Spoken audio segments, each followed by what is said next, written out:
नमस्कार, स्वागत है आपका। आप देख रहे हैं आज तक। आपके साथ मैं हूं मलिका मल्होत्रा और इस बुलेटिन में पड़ताल करेंगे एक अहम सवाल की। महाराष्ट्र क्यों जला? पूर्वोत्तर में त्रिपुरा से एक चिंगारी भड़की और इस चिंगारी ने देखते ही देखते करीब 3,500 किलोमीटर दूर महाराष्ट्र को झुलसा डाला। जी हां, महाराष्ट्र के हालात कुछ ऐसे ही हैं। पिछले 3 दिनों से यहां के 4 से 5 जिले हिंसा और आगजनी की चपेट में हैं। अमरावती में हालात ज्यादा खराब हैं। यहां कल से कर्फ्यू लगा दिया गया है, इंटरनेट पर भी रोक लगा दी गई है। तो अमरावती में हिंसा के बाद स्थिति तनावपूर्ण बनी हुई है। अमरावती में कर्फ्यू लगाना पड़ा हालात को काबू में करने के लिए और इंटरनेट सेवाओं पर भी तालाबंदी की जा चुकी है। तो आखिर महाराष्ट्र क्यों जला, ये एक बड़ा सवाल यहां आके खड़ा हो गया है।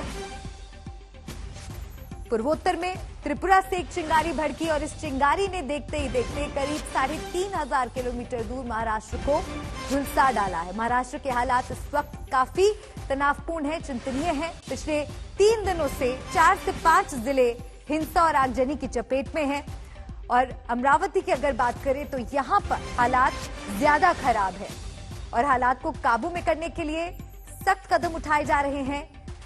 कर्फ्यू की स्थिति वहां पर पैदा हो गई है। हालात को काबू में करने के लिए कर्फ्यू लगाया गया है और इंटरनेट सेवाओं को भी बंद करना पड़ा है।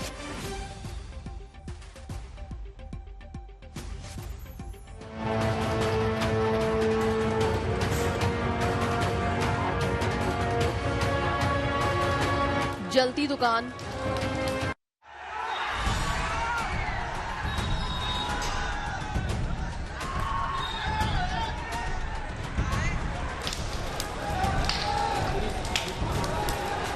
त्रिपुरा की राजधानी अगरतला में क्या हुआ क्या नहीं, इसका कोई पुख्ता सबूत अभी तक सामने नहीं आया।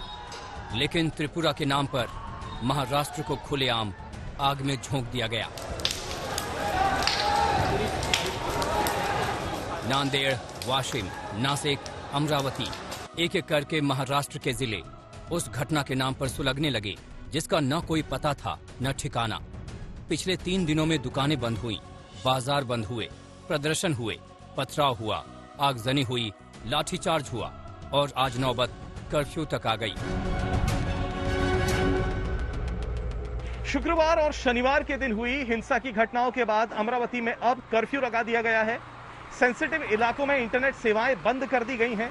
सरकार ने आम जनता से अपील करी है कि वो शांति बनाए रखे।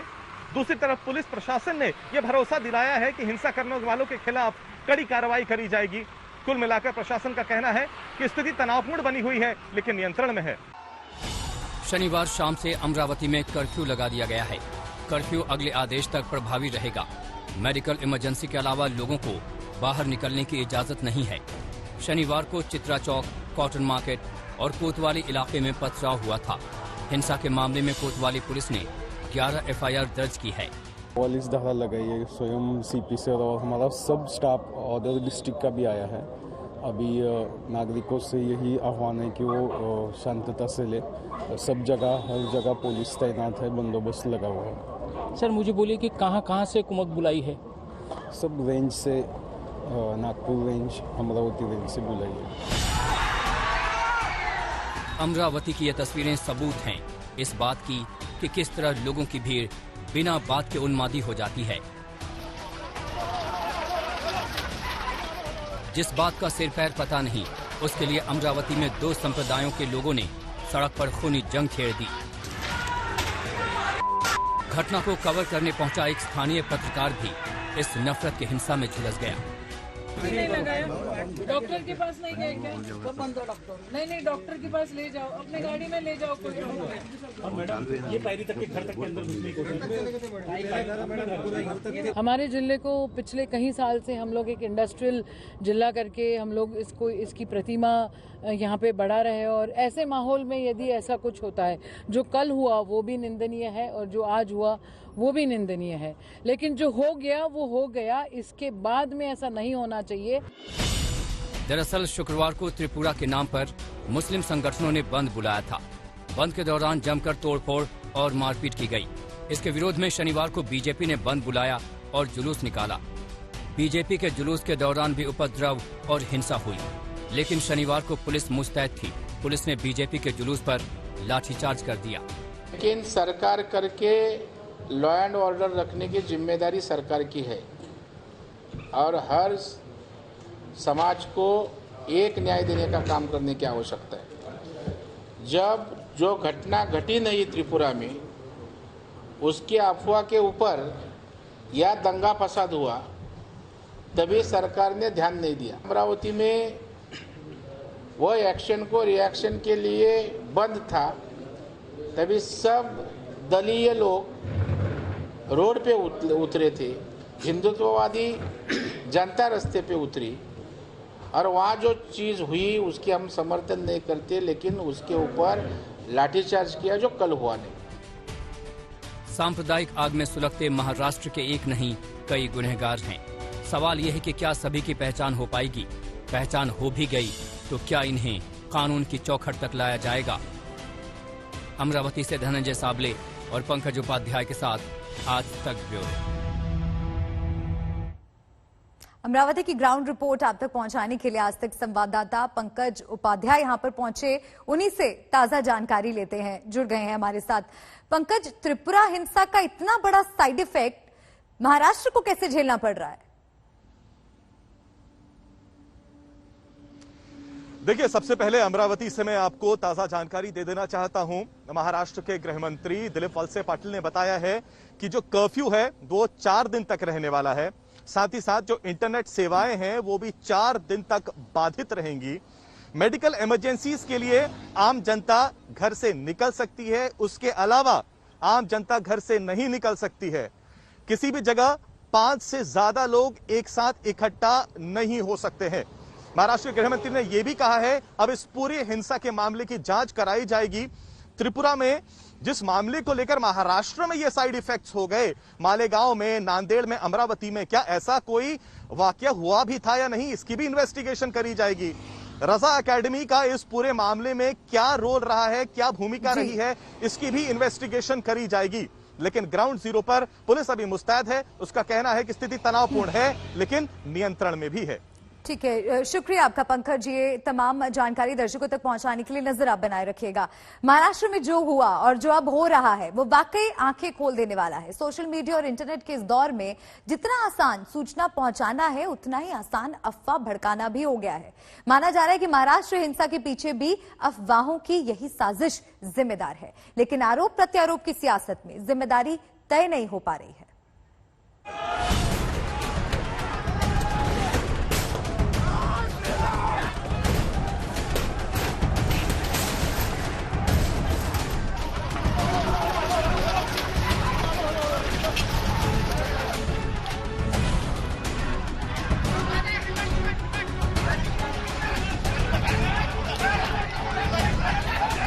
महाराष्ट्र के इस कदर सुलगाने के पीछे सोची समझी साजिश तो है, लेकिन इसके असल सूत्रधारों के चेहरों पर अभी भी पर्दा पड़ा है। जिस पर भी शक की सुई घूमती है वही दूसरों की ओर उंगली घुमा देता है।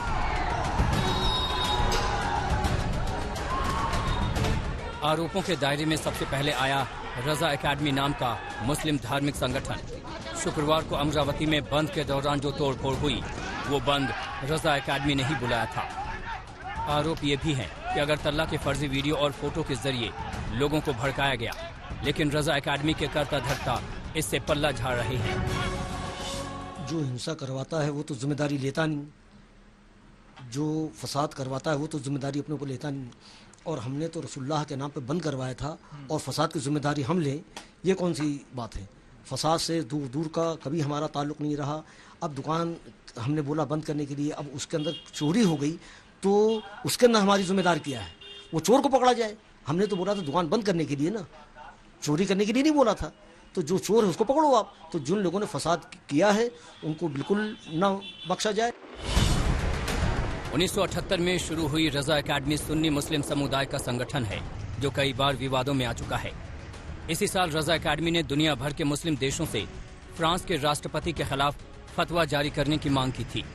2012 में मुंबई के आजाद मैदान में हुए दंगों में रजा एकेडमी के 17 लोगों के खिलाफ नामजद FIR हैं।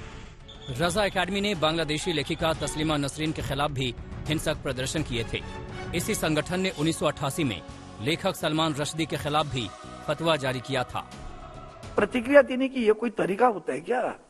कभी तो सोचो, हमें भी खबरें मिलती रहती है कि पाकिस्तान में हिंदुओं के मंदिर तोड़े गए, बांग्लादेश में हिंदुओं के मंदिर तोड़े गए, हिंदुओं पर अत्याचार हुआ, तो हिंदुस्तान का हिंदू रास्ते पर नहीं आया ना। घटना उस देश में घटी, वही भूमिका आपको भी लेनी है। सच्चाई है, झूठ है, उसका पता करो, और अगर सच है तो आपको निषेध करने का पूरा अधिकार है, लेकिन निषेध करते समय दूसरों को तकलीफ देने का अधिकार नहीं दिया। पहले से सुलग रहे अमरावती की आग में पेट्रोल डालने का आरोप बीजेपी कार्यकर्ताओं पर भी है। शनिवार को निकले विरोध जुलूस के दौरान कई जगहों पर तोड़फोड़ का खेल खुलेआम चला, लेकिन बीजेपी नेता भी उंगली दूसरी तरफ घुमाकर अपनी जिम्मेदारी से पल्ला झाड़ रहे हैं। ये एक षड्यंत्र पूर्वक चलाए जा रहे अभियान का हिस्सा है, अन्यथा बयान, किताब, सोशल मीडिया पर दुष्प्रचार और दंगे एक साथ नहीं हो सकते। और याद करिए 2012 में यही मुंबई था, उसका वही आजाद मैदान था जहां अमर जवान ज्योति तोड़ी गई थी। किस आधार पे? एक झूठी खबर उस समय सोशल मीडिया पे सर्कुलेट हो गई थी। तब भी उनकी सरकार थी, आज भी उनकी सरकार है। इस बवाल का सेहरा कांग्रेस के सिर भी बंधा है। कोई छोटा मोटा नेता नहीं, बल्कि खुद राहुल गांधी ने बिना असलियत की पड़ताल किए त्रिपुरा को लेकर एक ट्वीट किया था। त्रिपुरा जल रहा है, ये आवाज इसलिए उठाई जा रही है ताकि हालात सुधारे जा सके, लेकिन बीजेपी सरकार कुछ करने के बजाय आवाज उठाने वालों पर ही हमला कर रही है। त्रिपुरा में जो घटना घटी ही नहीं, उसके ऊपर जिस प्रकार से दंगे महाराष्ट्र में हो रहे, ये बिल्कुल गलत है। त्रिपुरा की जिस मस्जिद को जलाया, इस प्रकार की अफवाह उठाई गई, वहां की पुलिस ने उस मस्जिद के फोटो भी जारी किए हैं और सोशल मीडिया पर जाली फोटो जो दिए हैं उसका भी पर्दाफाश किया है। कि त्रिपुरा में आजकल तृणमूल कांग्रेस भारतीय जनता पार्टी को एक चैलेंज के रूप में उभर रही है। क्या इसीलिए कोई साजिश त्रिपुरा में रची जा रही है और उसका पूरा वातावरण पूरा देश में बिगड़ रहा है? अगर हिंदू सचमुच खतरे में है इस देश में, तो मैं कहूंगा कि मोहन राव भागवत साहब ने, जो सरसंघ चालक है, एक मोर्चा दिल्ली पे निकालिए, हम सब आ जाएंगे और प्रधानमंत्री जी को और गृह मंत्री को आप सवाल पूछिए उस बारे में। सियासत की रोटी बेहद सख्त होती है। भट्टी में जितनी आग में पड़े उतनी बढ़िया तरीके से सिंकती है। मुश्किल बस ये है कि इस भट्टी की आग इंसानी जिंदगियां फूंक कर ही भड़कती है। आज तक ब्यूरो।